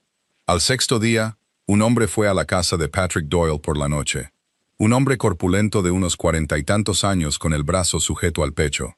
Se quedó en el porche y no entró. Dijo, «Me dijeron que te trajera esto si él no volvía». Y luego dijo, «Volvió y me dice que te lo traiga de todos modos». Le entregó un libro con una cubierta de cuero verde. Bajó los escalones y se fue. Y Doyle se quedó en la puerta de su casa durante mucho tiempo antes de abrirlo. Helena pasó esos 11 días aprendiendo a caminar de nuevo. Fue en pequeños pasos. El primer día fue la longitud de la barandilla de la cama con la mano de una enfermera en su codo. Para el cuarto día era el pasillo, y de vuelta, 2 veces, con una mano plana contra la pared. Y para el octavo era el pasillo, el vestíbulo del ascensor, y de vuelta sin parar. Y lo hizo 4 veces al día, y luego 5. Y las contó todas. Doyle venía cada tarde con un bloc de notas. Lo construyeron como se construye cualquier caso, lentamente, en orden y sin saltarse nada.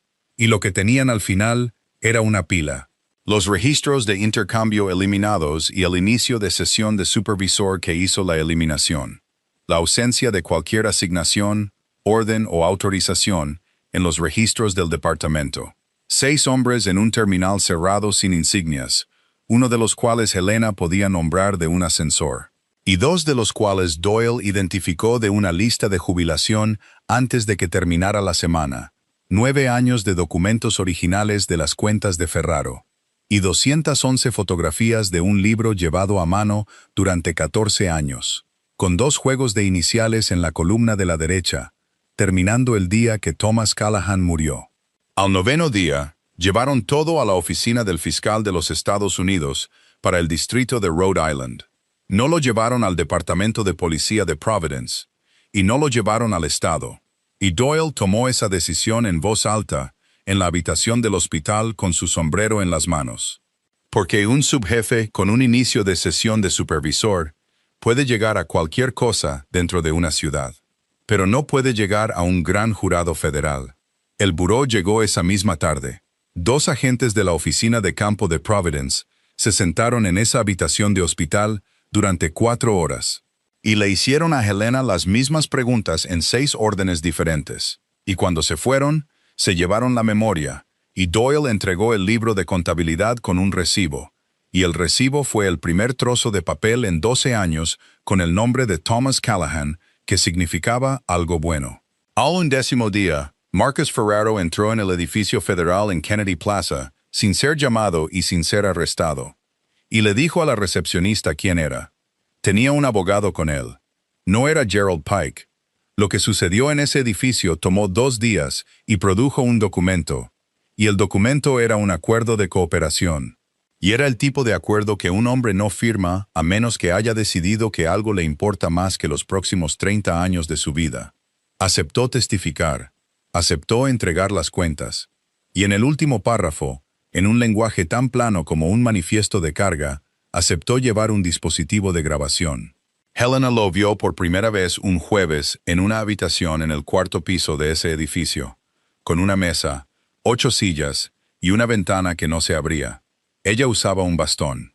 Se había ido del hospital esa mañana en contra del consejo de un médico, y había subido sola los escalones de la plaza. Y se quedó de pie todo el tiempo, porque sentarse frente a él se sentía como algo que no podía permitirse. Había otras 3 personas en la habitación y ninguna dijo nada. Él la miró como la había mirado al otro lado de la mesa en la sala de archivos, y ella lo sintió de nuevo. Esa sensación de ser mirada por alguien que la conocía mucho más tiempo de lo que los hechos permitían. No le preguntó sobre el patio, no le dio las gracias, y pensaría en eso más tarde. Dijo, «Mi padre vino a verte». No era una pregunta. Marcus no respondió. La miró, y no dijo sí, y no dijo no, y no había cálculo en su rostro. Nada siendo sopesado o retenido para obtener ventaja. Y eso fue de alguna manera mucho peor que una mentira. 12 años, dijo ella. Tenía algo sobre Hale y necesitaba ayuda con ello. Y vino a ti, y tú tenías 25 años y tenías el libro. Marcus dijo, no puedo hablar de eso contigo. ¿No puedes o no quieres? No respondió a eso tampoco. Se quedó allí con ambas manos en el bastón y el costado ardiéndole. Y entendió que él se iba a sentar en esa silla, y le iba a dar al gobierno federal 9 años de su propia vida, página por página, y que no le iba a dar la única cosa por la que ella realmente había venido. Entonces sonó un teléfono en la mesa. Era el suyo. Uno de los agentes asintió. Él lo cogió, miró la pantalla y la giró para que la habitación pudiera ver el nombre. Gerald Pike. Respondió, escuchó y no dijo casi nada. Cuando lo dejó, estaba muy quieto. Hale quiere reunirse, dijo.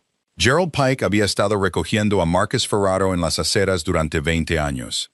Y en 20 años había habido un ritual que ninguno de los dos había comentado nunca. Y era que Pike esperaba hasta que la puerta estuviera cerrada, y luego le preguntaba cómo se sentía. Se lo había preguntado después del gran jurado en la primavera del año en que Marcus cumplió 30. Se lo había preguntado en el aparcamiento de un hospital en Cranston la noche que murió la madre de Marcus. Y de nuevo, fuera de una funeraria 3 días después. Se lo había preguntado hace 11 días en una acera fuera de una comisaría, a un hombre con la sangre de otra persona seca en sus antebrazos. Y no había obtenido respuesta porque Marcus había pasado de largo hacia otro coche. Al 14º día, Marcus abrió la puerta, entró y Pike no dijo nada en absoluto. Dijo buenas noches, puso el coche en marcha. Y así fue como Marcus lo supo. Antes de que se hubiera dado una sola vuelta, antes de que el agua apareciera en el lado equivocado de la ventana, antes de todo, no la ruta, el silencio. Se sentó con las manos sueltas sobre las rodillas y dejó pasar 4 minutos. Luego dijo, no vamos a Federal Hill. Pike miraba la carretera. No, dijo. De acuerdo, dijo Marcus. Y luego nada por un rato. Y fue Pike quien no pudo aguantarlo, lo que Marcus sabía que sería el caso. Porque un hombre que ha decidido hacer algo así, generalmente ha pasado mucho tiempo ensayando el discurso. Y un discurso ensayado es una presión que tiene que salir por algún lado. 20 años, dijo Pike. 20 años te he mantenido fuera de una prisión federal. 2 grandes jurados, la ofensiva Rico en 2011, que nadie más que yo, y 3 fiscales federales adjuntos, supieron lo lejos que llegó. Me he sentado en habitaciones y he desmantelado casos que deberían haberte acabado. Y lo hice bien, y nunca me lo agradecieron, y nunca pedí que lo hicieran. Marcus no dijo nada. Warren Hale, dijo Pike, me ha estado pagando desde antes de que te sentaras en esa silla, desde los tiempos de tu padre. Lo dijo como un hombre que deja un peso que ha cargado cuesta arriba. Lo sé, dijo Marcus. El coche no disminuyó la velocidad, pero la cabeza de Pike se giró por completo. Por más tiempo de lo que la cabeza de un conductor debería girar. ¿Qué? Dijo. Lo sé desde hace 3 años, dijo Marcus.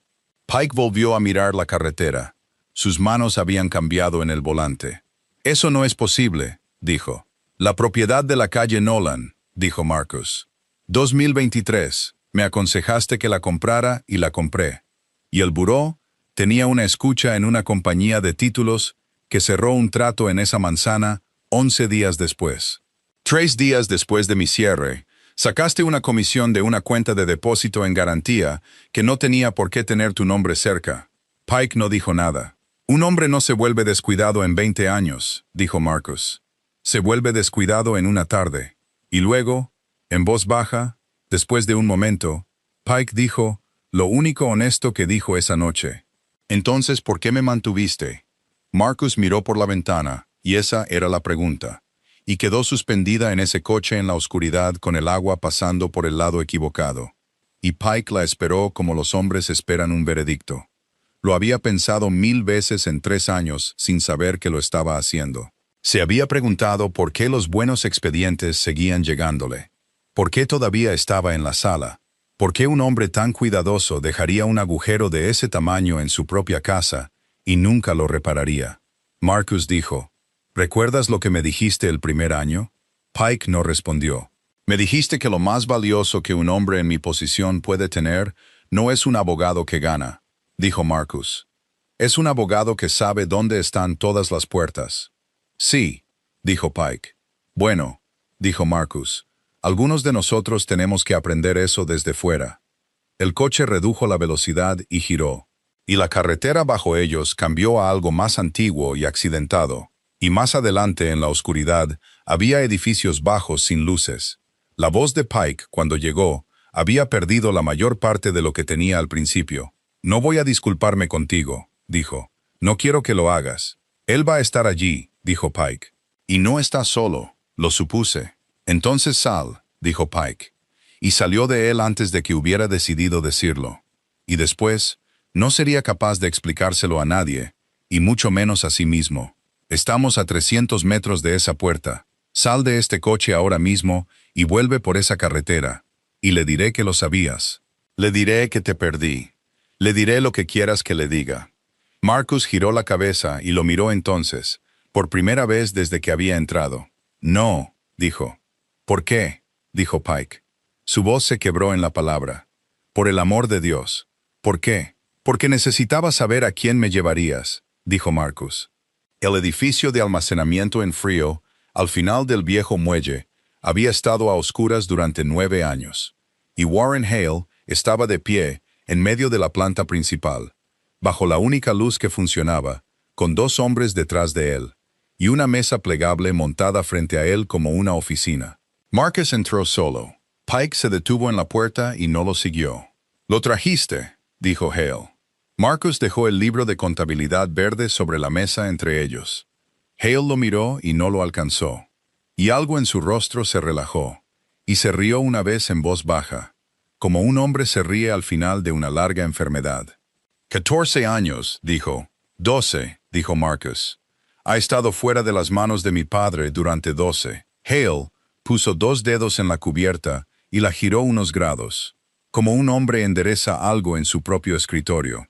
«Entiendes que no hay ninguna versión de esta noche en la que salgas de aquí», dijo.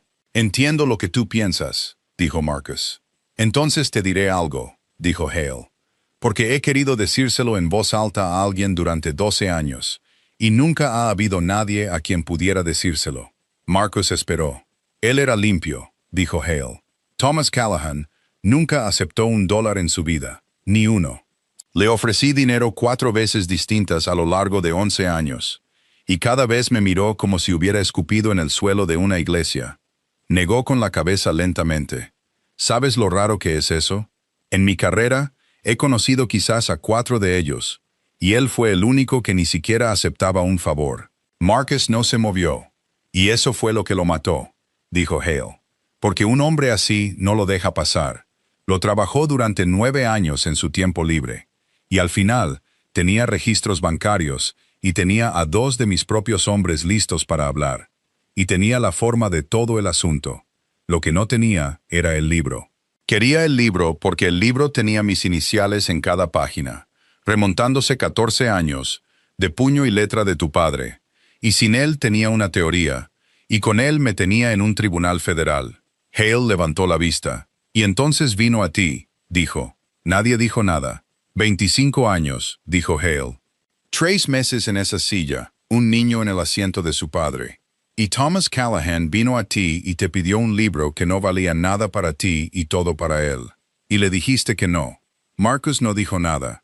«Te lo quedaste», dijo Hale. «Miraste ese libro de contabilidad y entendiste exactamente lo que era. Que era una correa, y que mientras la tuvieras, el subjefe del departamento de policía de Providence nunca se acercaría a tus muelles. Y tenías razón. Nunca lo hice. 12 años te he dejado en paz y te has hecho muy rico». Golpeó la cubierta 2 veces con un dedo. «Volvió a ti una segunda vez», dijo Hale. «Sabías que yo sabía eso. Volvió y te rogó, y lo echaste de esa casa. Y 3 días después, lo puse en el asiento delantero de su propio coche en el puerto. Y 3 semanas después de eso, escribí el archivo que lo convirtió en un ladrón. Lo dejó en el aire. Y lo has llevado desde entonces», dijo Hale. Y miró a Marcus con algo cercano al afecto. «¿Sabes cuál es tu problema, hijo? No es que te quedaras con el libro. Cualquier hombre se habría quedado con el libro. Es que nunca fuiste capaz de disfrutarlo. Marcus puso la mano plana sobre el libro de contabilidad y lo empujó 1 centímetro más sobre la mesa. No vine aquí a matarte, dijo. Hale levantó una ceja. No, vine a devolver algo que he guardado durante demasiado tiempo, dijo Marcus. Y la puerta en el extremo norte del edificio se salió de sus goznes. Lo que sucedió después tomó 11 segundos. Había agentes federales entrando por el muelle de carga y a lo largo de la pasarela, y hombres gritando las mismas 3 palabras una y otra vez, y la mano de Hale fue dentro de su abrigo, y casi salió de nuevo. Antes de que Patrick Doyle le disparara una sola vez en la parte superior del brazo, desde 6 metros, y el subjefe del Departamento de Policía de Providence cayó al suelo de hormigón de un edificio de almacenamiento en frío vacío, y se quedó allí, y todo terminó. Los 2 hombres detrás de él estaban en el suelo con las manos extendidas antes de que el eco se apagara. Alguien pateó el arma. Alguien más le estaba leyendo a Hale sus derechos con voz firme, mientras él yacía de lado y decía una y otra vez que quería a su abogado. Nadie en ese edificio lo miró, y Elena Callahan entró por el muelle de carga detrás de los agentes, caminando con un bastón, moviéndose lentamente por ese suelo, con el frío subiendo del hormigón, y no miró a Warren Hale, ni una sola vez. Pasó a su lado sin girar la cabeza, pasó a los hombres en el suelo, y los gritos y las linternas, y se detuvo en medio del suelo y se quedó allí. Miró a Marcus Ferraro. Él estaba de pie, muy quieto, junto a la mesa plegable, con las manos separadas de los costados, esperando que los agentes lo alcanzaran. Y él también había oído cada palabra, todo. La forma completa de la cosa dicha en voz alta por fin, en la voz de otro hombre. Y no apartó la vista de ella. Ninguno de los dos dijo nada. No había nada en su rostro que cualquier otra persona en ese edificio pudiera haber leído. La acusación formal se presentó en la 3ª semana, y tenía 61 páginas. Warren Hale fue acusado de asesinato, que en el estado de Rhode Island no tiene prescripción, y nunca la ha tenido. Y de crimen organizado, y de una lista de cosas debajo de esas 2, que al secretario le tomó 4 minutos leer en voz alta. Gerald Pike entregó su licencia al Colegio de Abogados del Estado antes de que pudieran quitársela, y fue acusado por separado. 4 hombres del patio de contenedores estaban bajo custodia a finales de mes, y 2 de ellos ya estaban hablando. Y en la 2ª semana de diciembre, un comandante de división con una remisión federal en la mano firmó la solicitud que abrió un archivo que había estado sellado durante 12 años. 11 días después de eso, el Departamento de Policía de Providence emitió una corrección, de 3 párrafos de largo, declarando que el oficial Thomas E. Callahan había muerto en acto de servicio. La Junta de Pensiones se reunió en enero. Lo retrodataron todo. La carta que llegó al apartamento de Helena tenía un número al final, más grande que cualquier número que hubiera visto escrito junto a su propio nombre, y se sentó en el suelo de ese apartamento con la carta en su regazo, y pensó en una mujer moviendo facturas en una mesa de cocina a medianoche, y lloró durante mucho tiempo por algo que había llegado 12 años demasiado tarde, para hacerle algún bien a la única persona que lo había necesitado. Esa fue la parte fácil. La parte difícil estuvo sobre su mesa durante 9 días. La memoria había vuelto del buró con un formulario de cadena de custodia, y una nota que decía que había sido copiada y devuelta a la detective informante, pendiente de su decisión sobre el caso subyacente, que era la forma educada del gobierno de decir que los 9 años de la vida de Marcus Ferraro en esa memoria pertenecían a quien decidiera presentarlos. Nadie la estaba obligando a hacer nada. El juicio de Hale no lo necesitaba. El acuerdo de cooperación cubría su testimonio, y nada en él la obligaba a entregar lo que él mismo le había puesto en la mano en una sala de archivos en octubre. Podía guardarlo en un cajón, podía tirarlo al río. Y cada noche durante 9 noches se sentó en esa mesa con la memoria en una mano y una pequeña medalla de bronce en la otra. Y las giraba y las dejaba y las volvía a coger. Si lo presentaba, el hombre que la había llevado por esas puertas se iría por 30 años. Si no lo hacía, entonces todo por lo que su padre había muerto aferrándose. Toda la simple y obstinada idea de que la ley no es algo que se dobla por las personas que amas. Se habría ido a la tumba con él para nada, y ella habría sido quien lo enterrara. No había ninguna versión en la que pudiera quedarse con ambos. Al 10º día, condujo hasta el Wyatt, puso su nombre en el registro de visitantes y se sentó en una silla de plástico moldeado, frente a un panel de vidrio rayado. Y después de un rato, trajeron a Marcus Ferraro al otro lado, y se sentó frente a ella. Había perdido peso. Ninguno de los dos cogió el teléfono por un momento. Luego ella lo hizo, y él también. En aquel entonces, dijo ella, había pensado en cómo preguntarlo durante 9 días. Y al final lo preguntó tan claramente como supo. Ese invierno después de que mi padre muriera, te arrodillaste junto a una mesa de cocina en Federal Hill, dijo. Y había una niña debajo, y le dijiste algo. Observó su rostro. ¿Qué le dijiste? Él no le preguntó cómo lo sabía. No preguntó cuánto tiempo lo había sabido, ni qué significaba, ni ninguna de las cosas que un hombre dice para ganar un segundo. La miró a través de ese vidrio rayado, y lo dijo con la misma voz, en el mismo orden, sin una palabra fuera de lugar. No tengas miedo de la oscuridad. Alguien ya ha pasado por ella antes que tú. Helena se cubrió la boca con la mano. Había creído estar preparada. Había sido oficial de policía durante 6 años. Y se había sentado con madres en sus peores noches y había aprendido a mantener su rostro impasible. Y nada de eso le sirvió de nada. Se sentó detrás de ese vidrio con el teléfono en la oreja.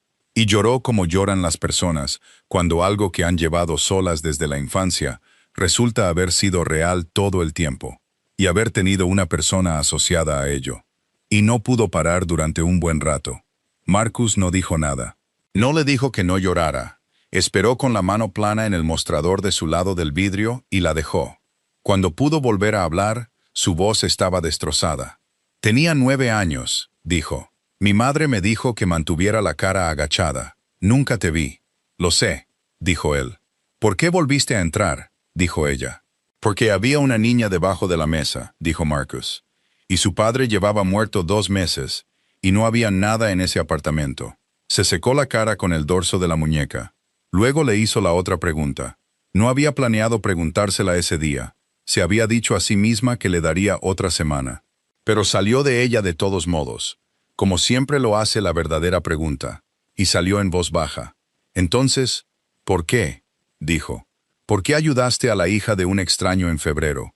Y luego, 12 años después, ese mismo hombre vino a ti y te pidió un libro, y le dijiste que no. Él la miró durante un largo momento. Y entonces, por primera vez desde que todo comenzó, Marcus Ferraro respondió a una pregunta sobre Thomas Callahan. Dijo, porque tenía 25 años y me acababan de entregar todo, y tenía miedo de perderlo. Y un hombre asustado llamará precaución a casi cualquier cosa. Dijo, tu padre me pidió un libro que no valía nada para mí. Y lo miré y vi una correa, y elegí la correa. Dijo, nunca he podido convertirlo en algo mejor que eso, y lo he intentado durante 12 años. Helena presentó la memoria en la oficina del fiscal de los Estados Unidos 3 días después, junto con una declaración propia, y la cooperación de Marcus Ferraro duró 11 meses. Les dio el puerto, les dio al supervisor de aduanas y a la comisión del puerto, y a 2 hombres de la policía estatal, y la ruta de 9 años de todo lo que se había movido por esa agua, y al final de todo, había 31 acusaciones, y el juicio de Warren Hale tuvo 4 testigos cooperantes, en lugar de 1. Fue sentenciado a 7 años. El gobierno pidió al tribunal que considerara lo que había entregado y lo que les había traído. Y el tribunal lo consideró. Y después de eso, el Servicio de Alguaciles de los Estados Unidos lo incluyó en el programa de protección de testigos. Y Marcus Ferraro dejó de existir. Helena entregó su placa en primavera. Lo hizo en la oficina de Patrick Doyle, porque quería que fuera a manos de alguien que había conocido a su padre. Y Doyle la sostuvo un rato sin mirarla. Y luego la guardó en el cajón de su escritorio y dijo lo único que dijo al respecto, que fue, tu padre lo entendería. La mañana en que el convoy federal salió del juzgado, había policías en los escalones de granito. Nadie lo había organizado. No se dio ninguna orden ni se hizo ningún anuncio. Y después, el departamento se negó a comentar al respecto. Salieron del edificio de 2 en 2 y de 3 en 3 en un lapso de unos 10 minutos. Y se alinearon en la parte superior de esos escalones en el frío, uniformados, detectives, un ayudante de la oficina del sheriff y 2 mujeres de la sala de archivos del sótano. Y se quedaron allí con las manos a los lados. No saludaron. Nadie aplaudió. Ni una sola persona habló. Simplemente se quedaron y vieron un coche negro con matrícula federal doblar la esquina, bajar la colina, girar en el bulevar y perderse de vista. Y luego volvieron adentro y terminaron sus turnos. 14 meses después, en un pueblo pesquero en la costa de Oregón, un hombre de unos 30 y tantos años que respondía a un nombre diferente. Pasó la mayor parte de una tarde gris de martes en el muelle con un motor diésel en piezas a su alrededor. No era un mecánico nato. Lo había aprendido como un hombre aprende cualquier cosa a esa edad. Lentamente y con las manos. Y los dueños de los barcos en ese puerto habían decidido que era honesto y sin prisas. Y eso era suficiente para ellos. Tenía las manos negras hasta la muñeca.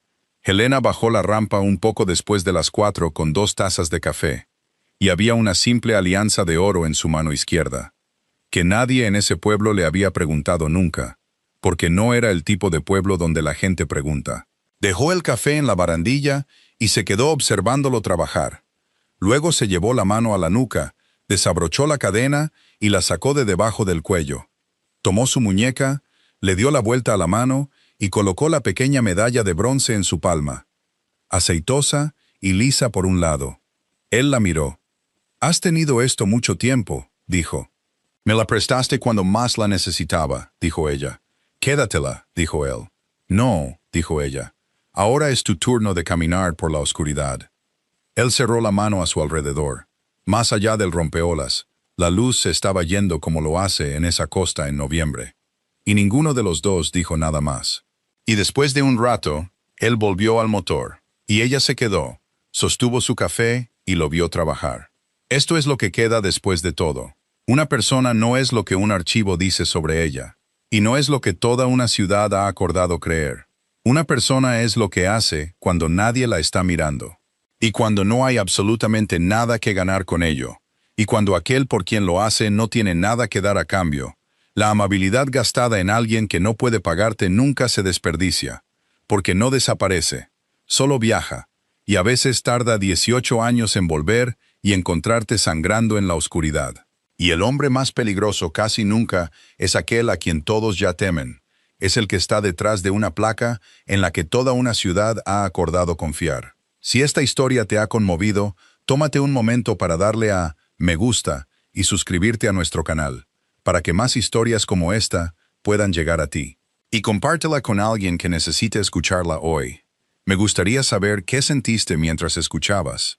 Y si alguna vez has conocido a una persona sobre la que el mundo ya había decidido.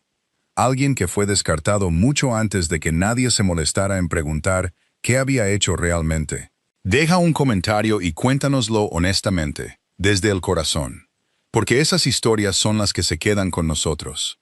Gracias por pasar este tiempo con nosotros. Te deseamos buena salud, un corazón en paz y un poco de alegría en cada día ordinario. Adiós por ahora. Y nos vemos en el próximo video.